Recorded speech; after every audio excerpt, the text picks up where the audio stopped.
అన్యజనులు ఎలా అల్లరి రేపుచున్నారు? జనములు ఎలా వ్యర్థమైన దానిని తలంచుచున్నవి?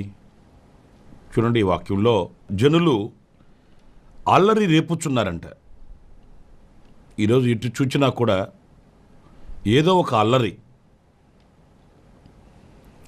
మనం వింటూనే ఉన్నామండి, మనం చూస్తూనే ఉన్నాం. ఈ అలజడులకు, ఈ అల్లరులకు అంతం ఎప్పుడో మనకు తెలియట్లేదు.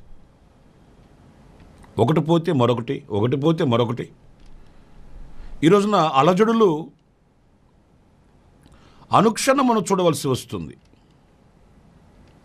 ఒకవైపు మతపరంగాను, మరోవైపు రాజకీయంగాను, మరోవైపు మారుతున్న పరిస్థితుల ప్రభావాల వలనను పలు విధాలుగా ఈ రోజున అల్లరి మన కనుల ఎదుట కనబడుతుంది, మన చెవులకు